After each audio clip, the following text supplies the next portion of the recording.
Good morning बच्चों, सुप्रभात। कैसे हैं आप सब? तो आज हम पढ़ेंगे unit 6A indigenous games of India, यानी भारत के स्वदेशी खेल। तो आइए सबसे पहले जान लेते हैं। Before you read, whenever we think of sports and games, cricket, football or hockey comes to our mind. We rarely think of games like gilli danda, pittu or hopscotch. These games are being played in our country from ancient times. They are still played in pockets in different villages. What are these games? How are they played? Read below to know about them. परिचय। जब कभी हम किसी खेल और क्रीड़ा के बारे में सोचते हैं तो हमारे दिमाग में क्रिकेट, फुटबॉल या हॉकी का ख्याल सबसे पहले आता है। शायद ही हम गिल्ली डंडा, पिट्ठू या स्टेपू, कितकित जैसे खेलों के बारे में सोचते हैं। ये खेल हमारे देश में प्राचीन काल से खेले जा रहे हैं। अभी भी ये खेल गांव के अलग अलग क्षेत्रों में खेले जाते हैं। ये कौन कौन से खेल हैं? इन्हें कैसे खेला जाता है? इसकी जानकारी के लिए नीचे पढ़ें। Okay. Indigenous games are native to a region. These games originate in a particular region or country and have characteristics of its culture and traditions. India has always been rich in culture and tradition, and games have been an important part of Indian culture and heritage. Gradually, the time changed and so did our sports. In a time of video games and gadgets, we all have almost forgotten the traditional games of India. Let us know about some of the traditional Indian games which you might be enjoying playing too. स्वदेशी खेल स्थानीय होते हैं। इनकी उत्पत्ति किसी विशेष क्षेत्र या देश में होती है और इन्हीं की सांस्कृतिक और परंपरागत विशेषताएं इनमें विद्यमान होती हैं। भारत हमेशा से सांस्कृतिक और पारंपरिक धरोहर से समृद्ध रहा है और खेल हमेशा से भारत की संस्कृति और विरासत का अभिन्न एवं ज़रूरी अंग रहा है। धीरे धीरे समय बदला और साथ ही हमारे खेल कूद भी। वीडियो गेम और यंत्रों के दौर में हम सब परंपरागत भारतीय खेलों को लगभग भूल से गए हैं।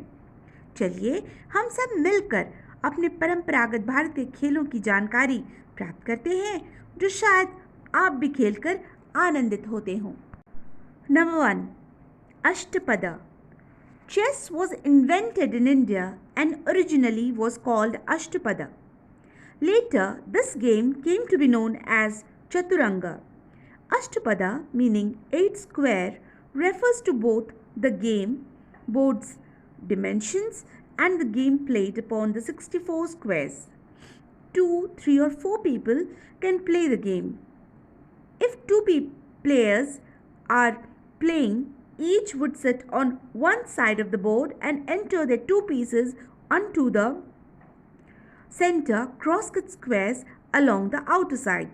The object of the game is to be the first player to enter and exit both his pieces. A player exits his piece once reaching the center squares. Movement for the game is determined by 4 cowrie shells. अष्टपाद। शतरंज का आविष्कार भारत में हुआ था और मौलिक रूप से इसे अष्टपाद के नाम से जाना जाता है। उत्तर काल में इसे चतुरंगा के नाम से जाना जाने लगा। अष्टपाद मतलब 8 चौकोर संदर्भित करता है। खेल बोर्ड के विस्तार को देखते हुए इस खेल को 64 चौकोरों पर खेला जाता है। 2, 3 या 4 व्यक्ति यह खेल खेल सकते हैं। अगर 2 खिलाड़ी खेल रहे हैं तो प्रत्येक व्यक्ति बोर्ड की एक तरफ बैठ जाता है और अपने अपने 2 टुकड़े केंद्र की तरफ स्थित आड़ी तिरछे चौकोरों की तरफ बाहरी किनारे से बढ़ाता है। इस खेल का उद्देश्य है पहला खिलाड़ी बनना, जो अपने टुकड़े सबसे पहले अंदर और सबसे पहले बाहर कर सके। इस खेल को 4 कौड़ी के गोले द्वारा खेला जाता है। पिट्ठू गरम और 7 stones. Pittu Garam is a traditional South Asian game played between two teams. The game requires a tennis ball and a set of 7 stones which can be stacked up to form a small tower. The aim of the game is to be able to break the tower and then rebuild it before getting hit by one of the opponent. पिट्ठूगरम या 7 पत्थर। पिट्ठूगरम एक दक्षिण एशियाई खेल है जो 2 टीमों के बीच खेला जाता है।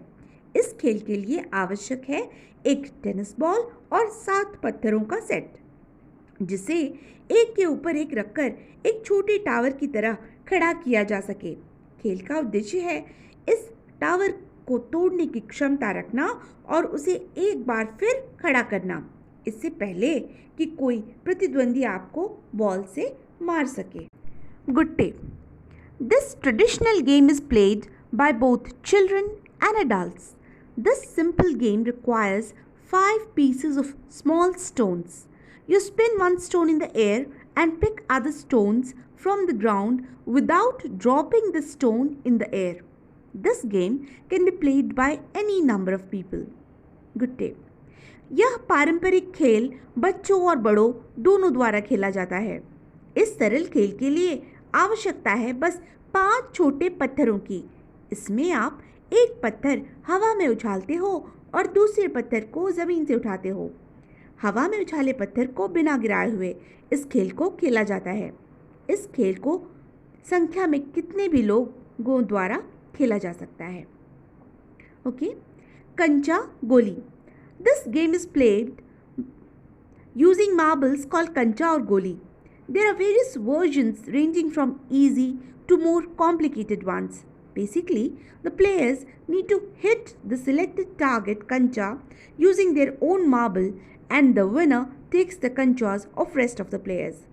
कंचा गोली। यह खेल गोलियों द्वारा खेला जाता है जिसे कंचा या गोली कहते हैं। इसके विभिन्न संस्करण हैं, आसान से लेकर जटिल तक। मूल रूप से इसमें खिलाड़ियों को एक चयनित लक्ष्य कंचा पर निशाना लगाना होता है। अपनी गोलियां इस्तेमाल करते हुए विजेता अन्य सभी खिलाड़ियों के कंचे जीत सकता है। ओके। Hide and seek. कानामुची और hide and seek is one of the oldest and most popular games among children even today. In this game, one player closes his or her eyes for a little time, termed the seeker, while the other players hide. The seeker then opens his eyes and tries to find the hiders. The hiders try their best not to be found by the seeker because the first one found is the seeker in the next round. But if one of the hiders comes out of the hiding place and touches the seeker, generally by shouting out "Dhappa," the seeker remains the same in the next round. The game can be played indoors as well as outdoors. लुका छिपी, hide and seek. कानामुची या hide and seek एक सबसे पुराना और बच्चों के बीच आज भी सबसे लोकप्रिय खेल है। इस खेल में एक खिलाड़ी दूसरे की आंखें कुछ समय के लिए बंद कर लेता या लेती है, जबकि बाकी खिलाड़ी छुप जाते हैं।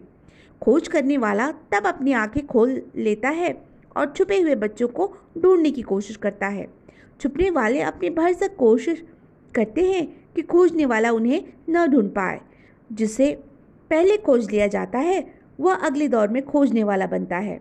परंतु अगर छुपे हुए व्यक्तियों में से कोई एक अपने छुपने वाले स्थान से बाहर आकर खोजने वाले को छू देता है, आमतौर से धप्पा चिल्लाते हुए, तो वह जो खोज रहा था उसे अगले दौर में फिर से खोजने वाला बनकर रहना पड़ता है। यह खेल घर के अंदर खेलने के साथ घर के बाहर भी खेला जाता है। ओके बच्चों, that's all in part 1। E party पढ़ी लेबे, यहाँ तक आप इसे पढ़ लीजिएगा। अगले सेशन में हम करेंगे पार्ट 2। Okay, thank you. जय हिंद।